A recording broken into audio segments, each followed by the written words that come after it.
Thursday, 10 a.m. What's going on? Facebook. Stacy, how So are you? surprised to see you on this Thursday, Keith. So surprised, especially at 10 a.m. Happy Thursday. It's Real Estate Now, everybody. Keith Pitch here, joined with my co-host Stacy Chevalier. Hello, everyone. Guess what we got going on today? We got a lot. We're going to talk about student loans. Right. And the other thing, too, our guest, I don't know how she got the memo, but she did. We turned on our sweater season today. So I got my sweater on, you got your sweater on, and so does our guest. So it's super awesome. Here we are, the last week of October. We're already through October. Here we go. So we've got an amazing like something just for our group, our local team hit $1 billion yesterday. Really? Mm-hmm. The B? So we're sharing it here live. That's the first. This is it. That's the announcement. Way to go, Washington! Yep. Congrats to the Washington. That's an amazing accomplishment. Good job. I didn't even know that. Well, that's great. And more to come. I mean, we got 2 more months for the year. And 2 more days. Or not year, or 2 more months for the year, 2 more days for the month. Let me ask this. Do we know how many families we've helped with that $1 billion? Over 2,500. Over 2,500 families. 2,800, yeah. Wow, almost. So we'll be past 3,000 families helped in Washington, whether it's refinancing or buying their first house, or a house, I should say. That's awesome. That's great. So yeah, golf clap. Before we change gears and jump into the student loan and credit and all that good stuff, we got to check the rates. Rates again are just doing what they're doing. They ticked down a little bit here over the week, but they're still relatively flat. Coming down here, I'm going to hide this so you don't see the share bar. So we're staying pretty flat. This flat, in my opinion, is because Congress can't do anything and pass a stimulus package because it's a bunch of political malarkey going into a presidential election. But I'm just going to leave that there. See what bounces after next week's election. So we're flat. Long story short, you still got time if you want to get that done. Whether that refinance, you want to get it done in 2020 before 2021, you want to buy that new house before 2021. Still an amazing time to get out there and make the magic happen. So yeah, next week I'm really curious to see what that will look like. So perfect. Now that we got that out of the way, I want to set this up. We have an amazing guest. Her name is Amanda Jackson. She helps people with their credit. She helps people with their student loan debt, which is a big topic in the world of finance, period. Whether you're getting mortgages, whether you're getting a car loan or what have you, it is something that we're going to talk about today. We're going to talk about credit. We're going to talk about student debt. And I do not want to belabor the point anymore. We're going to bring Amanda in. Amanda, good morning. Good morning. Thank you for supporting the sweater as well. Turtlenecks in Texas. I was going to say, you're in Texas. Like, what? What is the weather like down there? We got the cold front. It's been 40s and it dropped quickly. So we've had fireplace weather. It's been lovely. Fireplace weather. So you say dropped 40s. Where were you pre-40s? A couple days ago, we were in the 60s and 70s. So it just kind of came out of nowhere, which it does. It's normal. It's normal for October. Okay. Nice. Yeah. And is that cold or do you get rain with that? Oh yeah, we get a lot of rain with it. It all happens. Yeah, it's tornado season. It's spring and fall, and that's when all the weather changes, and it'll go from craziness to craziness, and then it'll go back for a little bit. Nice. So you're joining us today. I know you through Mortgage Educators and Compliance. You taught a student debt and how to qualify for mortgages with student debt and some workarounds there. You are a businesswoman. You own your own business. And so give us a little bit of scope of work that you're doing in your business, both locally there in Texas and nationally. I would love that. So I own a company that does credit advising, education, and we do restoration as well. We don't like to call ourselves a credit repair company. because I think it has a bad connotation, and repairing credit is only a small portion of fixing someone's credit. Because if you can't teach someone how to manage their credit and build positive, then it doesn't matter how much negative you can help them get removed, because it's not going to improve their score. Or it's not going to get them to where they need to be, especially if they go out and buy a bunch of cars for their brand new garage before they close on a home. It doesn't matter how much negative we get removed if they run up their balances and installment lines. So we do that portion, and then the student loans it is such a heavy hitter. We're the only company in the nation that has a specific student loan division for the mortgage industry.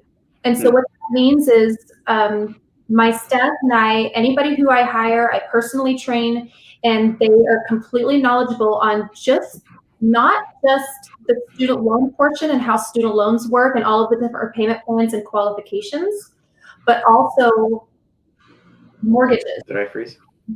And all of the qualifications that go with the mortgage guidelines and how student loan debt is treated with mortgages. We lost Keith. I know, he'll come back. He froze. I heard him say, "Did I freeze?" He froze. Happens in his treehouse from time to time. That's okay. I'm back. You're back. So I'm sure that was great. I don't know what you said. But yeah, for some reason, I froze. She was talking about she's the only company that helps with student loan debt. So kind of talk through that a little bit more for mortgages. So basically what we do is we're not like sometimes when we say we work with student loans, people automatically think we're one of those scam companies that you get the text messages and the voicemails, you have student loans and you're qualified for forgiveness. That's not what we're here to do. We're here to help home buyers that cannot get into a home because of their student loans, and it's affecting the mortgage guidelines, whatever qualifications that they're coming up against when they go to purchase a home, and their loan officer goes, "I'm so sorry, you can't purchase a home or you can't refinance."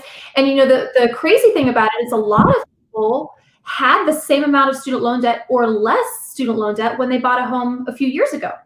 And now they go to purchase a home and they don't understand why things have changed and why they're having difficulty. A lot of times it's people that are even older and they're trying to retire, downsize, and they're going, "I don't understand why can't I purchase a home now just because I have old student loan debt?" And it's because those guidelines and qualifications have changed over the years, many times, fluctuated up and down and back and forth, and all the different entities and different types of mortgage component, whether it's FHA or VA or Freddie, Fannie, conventional, they've all consistently changed their minds back and forth on the qualifications. And so for just a normal consumer, a normal home buyer to keep up with those guidelines and understand them, and then to go over to their student loans and figure out what they need to do with those in order to get into a home, that's just not something that the average home buyer knows how to do. And why would they? And I think most people don't understand that our guidelines can change. In COVID, everything changed. Every day they were changing. And that you buy a house once every 5-7 years, you wouldn't. It's going to be different each time you go into that process. Exactly. And even for the student loans, they still are changing. We're getting notifications. My team notifies me every couple of days, like something else changed. So we are working. And we get a new, depending on what happens in the election, like that can change that. We're a very regulated industry. The mortgage industry is, I don't know about yours, but so that we are very dependent on what administration is in and how they want to manage the mortgage business. Exactly. And ours is one of these industries that, because of what we do and because there's so many companies out there that do scam people on things like making promises that aren't real, nobody does what we do. Nobody goes in and mixes the mortgage guidelines with the student loan guidelines. So we're kind of in an industry that's semi-unregulated. So what we do is we just follow the regulations and guidelines under like a CSO, credit service organization. Okay. Yeah, I've never heard someone talk the way you're talking about the guidelines mixed in with what you're doing. So it's a really nice niche. I fell in love with it years ago, and I've stuck with it ever since. And I absolutely have a huge passion for it. I love it. Well, I Can think you hear? Okay, I want to make sure you could hear us now. yeah, I can hear you. Okay. Service is a great niche because here's the cycle that I see. I see folks go to college, they exit college somewhere between 40 and $120,000 worth of debt, and they get established in their job. And 2-3 years down the road, they get super jazzed and super pumped to go buy that house, only to be tripped up on, hey, guess what? You have to qualify with that $120,000 worth of debt. And if you're going FHA, that's a $1,200 payment, right? Exactly. Regardless of what your payment is. I don't care if you're on income based. I don't care if you're in deferral. I don't care anything. FHA is going to hit you for $1,200.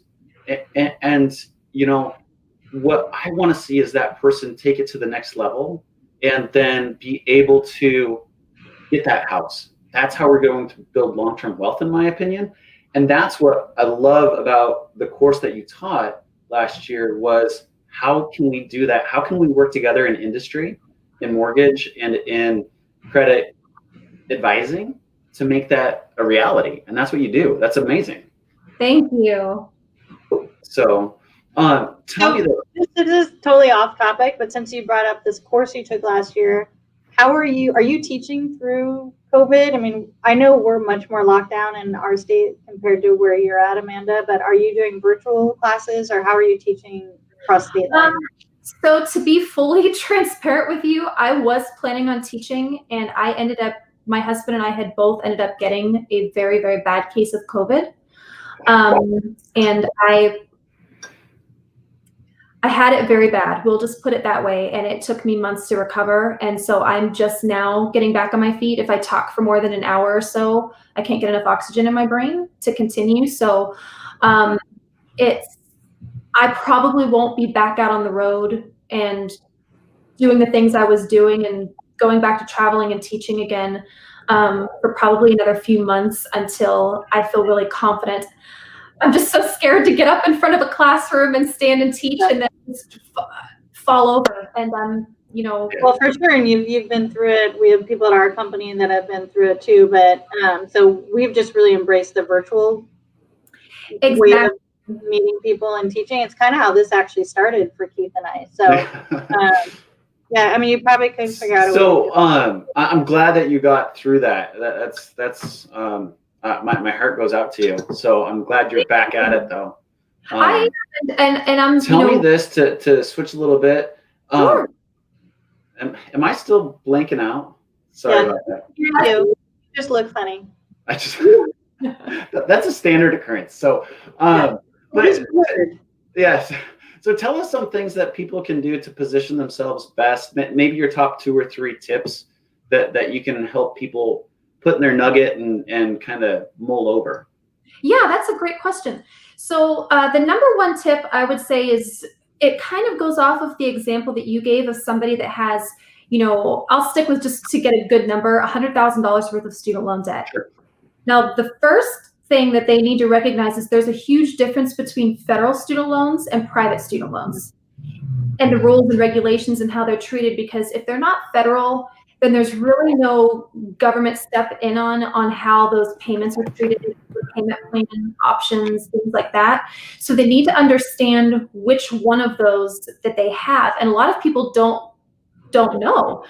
So going on to the National Student Loan Database, which is nslds.gov, is a really, really good way to find out if your loans are all federal or student or private.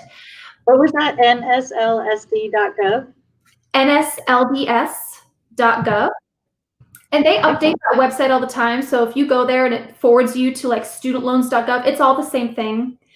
But when they go in there, you can see a list of all of your federal student loans. If you go in and you don't have any, then that means your loans are private. If you have $100,000 of student loans and you go in and you only see 40,000 in there, then your other 60 are going to be private. So some people have a little bit of one, like myself, I have some private and some federal, but it's a really, really good first step to know how much of those loans are federal before you purchase a home. Because when you're sitting down with your loan officer and you're working out your debt to income ratio and what you can qualify for, understanding how much of that debt is federal is going to really, really help guide you to understand what you can afford. Because depending on what your payment plan is or what you're going to be able to maneuver your payments with your servicer is going to help with those. So if a consumer comes to you with this debt, how do you put it in different buckets, or how do you help with their overall payment structure? So that's the very first step that we do is we send them, it's illegal for us to go to that website and create logins for them. We don't do any of that. So we send the client to that website. They can go on there, they can download a copy of their student data. And then what they do is it comes through like a TXT file, like a text file. So that they open up the file on their own, it almost looks like code. It's just a bunch of mumble jumble. They don't understand what it is. But when they send it over to us and we open it on our end, we can decipher everything that we need to know to understand what their qualifications and eligibilities are. It tells us when their loans were dispersed, how much federal debt they have. And then the second point, which brings me to, is the type of federal student loans they have. So first step, federal or private. And then second step, taking the federal debt that you have and understanding what type of federal debt you have. Most people think, oh, I have federal student loans. That means that I can go into this repayment plan or that repayment plan. And that's not the case, because just like student loans can be broken into federal or private, federal student loans can be broken into subsidized, unsubsidized, FFEL, Parent Plus loans, Graduate Plus loans. There's so many different types of federal student loans that are out there, and each one of those student loans have different qualifications and eligibilities on their repayment plans. And so by going into the student loan database and getting a copy of that data, we're able to go through that with the client and explain to them, okay, here's how much student loan debt you have, and also the disbursement dates, the dates that those loans were taken out. That affects their eligibilities and qualifications for the repayment plans that they can get into as well, which is just crazy. There's so many factors that go into it. So do you help people before they take the loans out so that they don't have to do this after the fact, so that they just initially go into the right ones? Yes and no. We have people that we help all the time complimentary, just to give them as much possible advice. I hate to say that we give good advice before they take the loans out, because at the end of the day, when you're sitting there trying to get into college or go into your next semester and you're in the financial aid office, most of the time it just happens to be whatever you qualify for is what the financial aid office is going to push to you. And that kind of goes into a little bit of a different topic, which I don't always necessarily agree with the financial aid offices, with their job. I think it's a little bit of a conflict of interest, because I get a lot of people that come to me and go, why is this loan on my credit report? I was a co-signer. I didn't take this loan out for my child. And I'm like, yes, you did. It's in your name. It's not your child's name. I don't remember that. The financial aid office said I was a co-signer. Well, the financial aid office works for your university or your child's university, and they wanted their money so that they can put them into school. So to me, it's a little bit of a conflict of interest, but for the sake of me keeping my company, I'll stop there. So you said earlier that you do see older people also with student loan debt. Is that mainly from helping their children or just going to school later? I wish that it was mostly that. I would say it's a good 50-50. Half of the people have what we call Parent Plus loans, not what we call, but what everybody calls Parent Plus loans, which anybody who's watching right now that has them is probably getting a pit stomach because they're just the worst things to deal with. And the other half are people that just have gone so long, well, broken into two halves, I guess. One half Parent Plus loans, and the other half is a mix of people that took out loans a long time ago, went into forbearance at some point, or just paid the absolute minimum, bounced back and forth between forbearance, maybe went into default at some point, got back out, and just never paid off their balance. And other older people that decided to go back to school and change professions. I think that's a great thing about society nowadays is there's not really a stigma anymore about restarting your life at a later age and going into different career paths. I think it's great, but unfortunately, we are seeing a lot of people in an older age group trying to get towards that retirement point that they had no idea what they were doing when they took out that student loan debt and how badly it was affecting them. And so that we do see a lot of that. And student loan debt is a debt that follows the person forever. It is. Right? That's due. You're not going to get rid of it in bankruptcy. I still use this story because it boggles my mind. It's been quite a few years now. It was kind of a really good punch when it first came out, and I went and spoke when it first happened. But when I say the government wants their money, they want their money. And especially in the state of Texas, if you were to have a judgment against you for not paying, say, a credit card, they can't garnish your paycheck because it's not federal debt. However, government judgments, anything against you that's federal debt that you owe, they can garnish your paychecks. And so there was a man down in Houston that just said, to heck with this.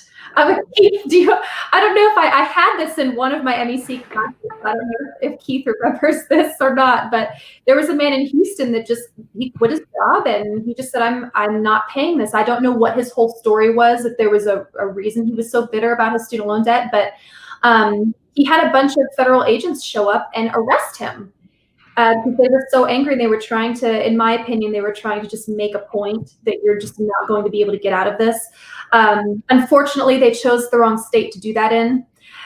Texans don't take very well to that kind of treatment down here. So I have not heard of anything like that happening since then. But yeah, they're going to get their money one way or another. They will garnish elderly Social Security checks. They'll garnish your IRS tax returns. They will get their money if you decide not to pay them, or if they can't get it from your paycheck. You look good. Me? Yep. I think I figured out what was happening. Hopefully I fixed the problem. I realized that my Wi-Fi was still on, so it was still trying to connect. It would take me off the cabled connection and then try to connect me Wi-Fi. But anyway, You're here. good. I want you to ask your question, Keith, that you said you're seeing recently on mortgage applications. Oh yeah, on mortgage applications. Well, not mortgage applications. I take that back. On the credit reports that we've been pulling, we've been seeing like forbearance, and the CARES Act has changed the game in the lending world considerably, right? So the most recent credit reports that I've had that had student debt on them, they don't have any payment history. They're not showing payment history for the last 5 months. So then I have to go back and ask the applicant, hey, have you been paying your student loans? What's the situation here? So has there been a blanket statement? I didn't read that part of the CARES Act. I read the mortgage related part of the CARES Act, but how is it impacting student debt right now? So one of the difficult things about the student loan servicers and the way they report to the credit bureaus is, and some of this is factual and some of this is opinionated. So I want to make that statement before I tell you what I'm going to tell you, so that nobody looks at this and says, she's just wrong. When I read through the CARES Act, when it very first came out, it was made extremely clear that anybody that was put into any type of forbearance through a company that they made a request to put their payments on hold were supposed to continue reporting their payments as on-time monthly payments. Right. These student loan servicers fall under that portion of the CARES Act. However, I have always felt that the student loan servicers, because and we have to be clear here that the student loan servicers are not a federal entity. They are privately owned corporations. They make a profit. They make a big profit. However, they are hired by the government, and I feel that they do get a little bit of a bypass when it comes to some of the rules and regulations, not just through the CARES Act that I've seen over the past few months, but also through the Fair Credit Reporting Act. I'm sure that you, Stacy, any other loan officer that is watching this, is not foreign to seeing student loan rates that don't even start until the 90 or 120 day mark. It's not legal to do that. However, we don't necessarily want to fight it because we don't want to add on extra history. So we go in and we fight that in a different way from a credit restoration standpoint. But it's just an example of they do not, in my opinion, write fair. They don't report fair. And I believe that with the CARES Act, they were trying to help and they were trying to do, when I say they, I mean the CARES Act, not the servicers. I think they were trying to do the right thing and put people into a forbearance so that they weren't going to hurt themselves and dig themselves into a hole.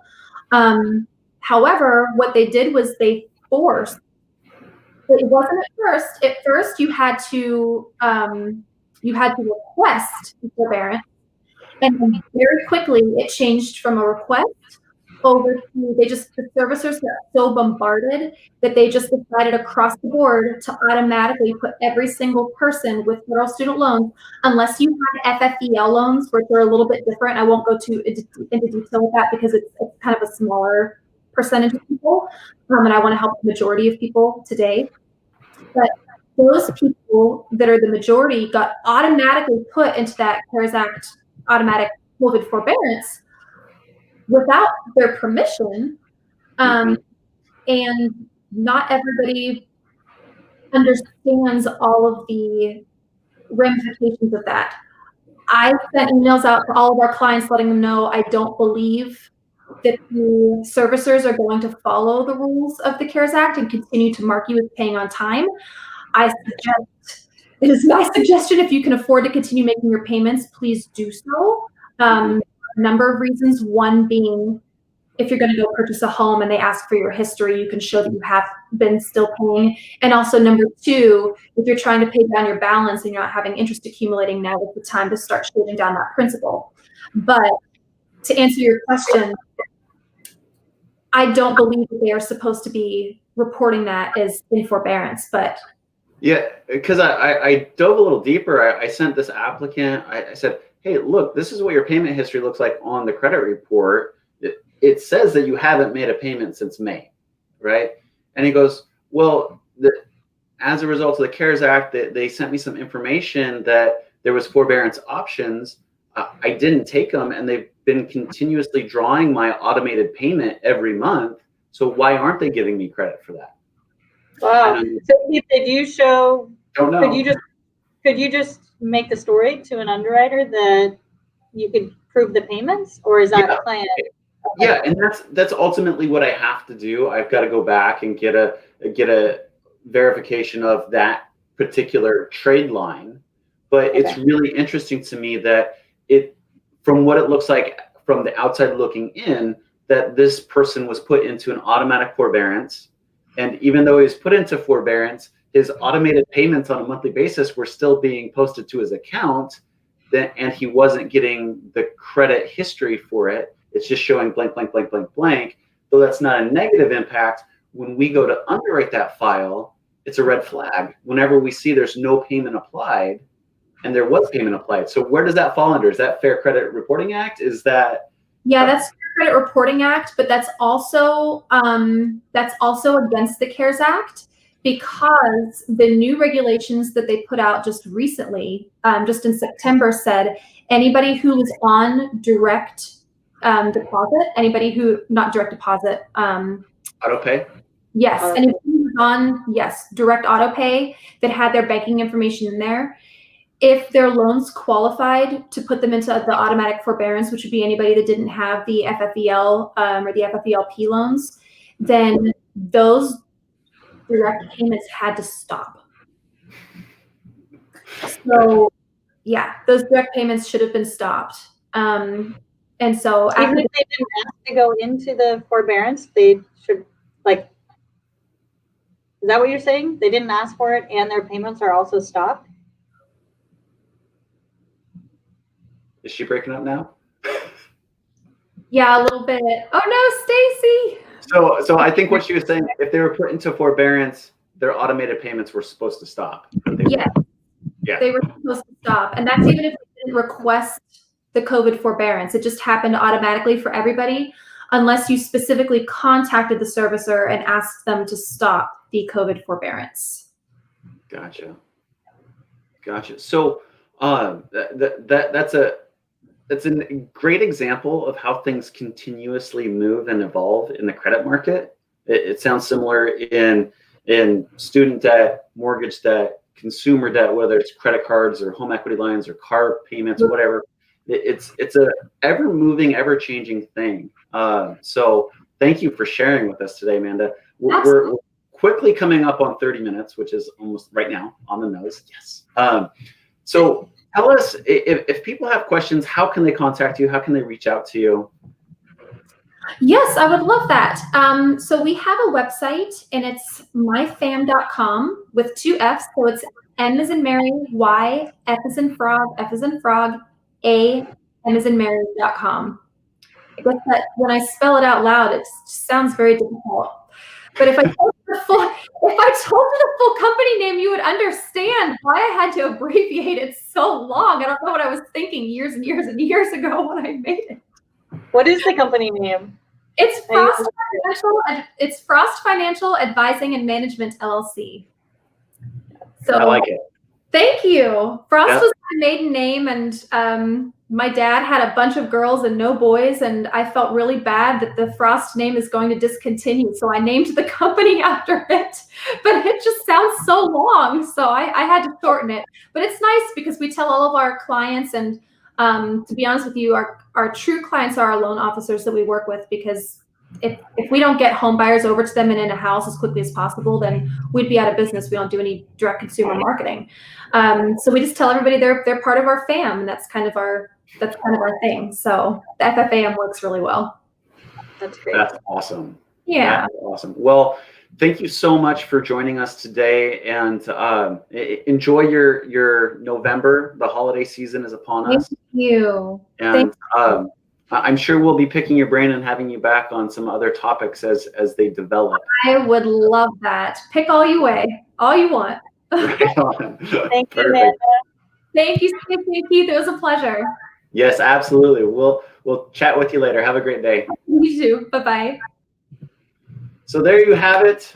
Student debt is not the nail in the coffin. We just got to bring in some more advisors to help you get into that house. So let us know what questions you have. You want to talk to someone like Amanda, for sure. For sure. Somebody that knows what they're talking about, that can help you out. Just wanted to announce we've got a little change in the program next week. Yeah. We do. Instead of excited Thursday, we'll be on Monday. Yes. So we're going to do Real Estate Now on Monday. We have a very special guest, and it's going to kick off our theme of Thanksgiving and gratefulness and gratitude going into the holiday season.